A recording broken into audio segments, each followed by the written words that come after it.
Le premier, c'est d'avoir peut-être contribué à mettre la fédération en ordre de marche en tant qu'entreprise fédérale associative. On a quitté l'amateurisme, qui était la tradition golfique, à une fédération professionnelle.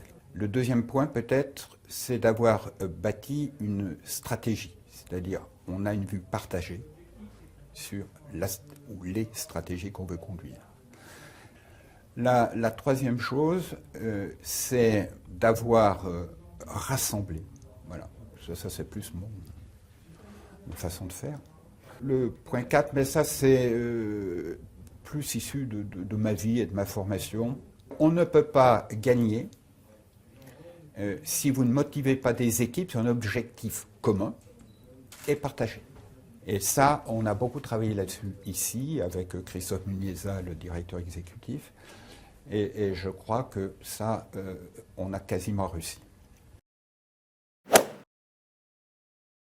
Le premier regret sûrement, c'est le développement du nombre de licenciés qui, à mes yeux, est insuffisant. C'est le regret.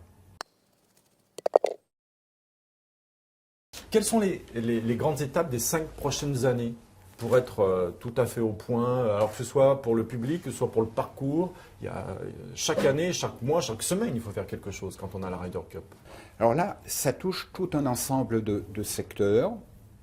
Premier secteur, le terrain. C'est grâce au Golf National qu'on a eu la Ryder Cup.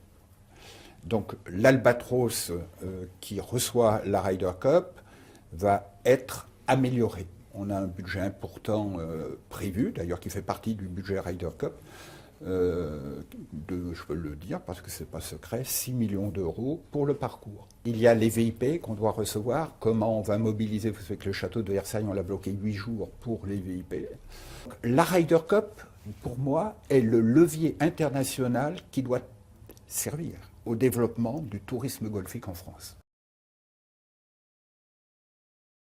J'ai fait quand même un certain nombre de programmes avec d'excellents grands joueurs internationaux et celui qui m'a le plus marqué, c'est la dernière fois que je l'ai fait à l'occasion de l'Alstom Open de France avec Ballesteros. Donc on a joué un programme ensemble à l'époque où il était déjà malade. Donc il ne pouvait plus pivoter. Donc ces balles, une fois sur deux, étaient perdues. Oui.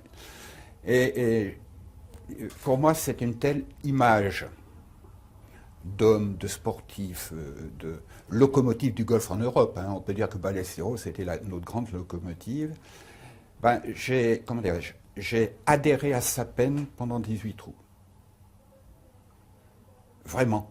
Et c'était pour moi un grand moment humain. Parce qu'il n'a pas lâché, il ne jouait pas bien, mais quel homme. Quand on arrête, il ne faut pas croire que vous êtes irremplaçable. Je crois que la grande connerie, c'est de dire après ça va être... Non, pas du tout. Il y a une équipe derrière, et c'est, je crois, une responsabilité d'un président, c'est de prévoir la suite. Elle est là, des gens de qualité, donc je n'ai aucun souci.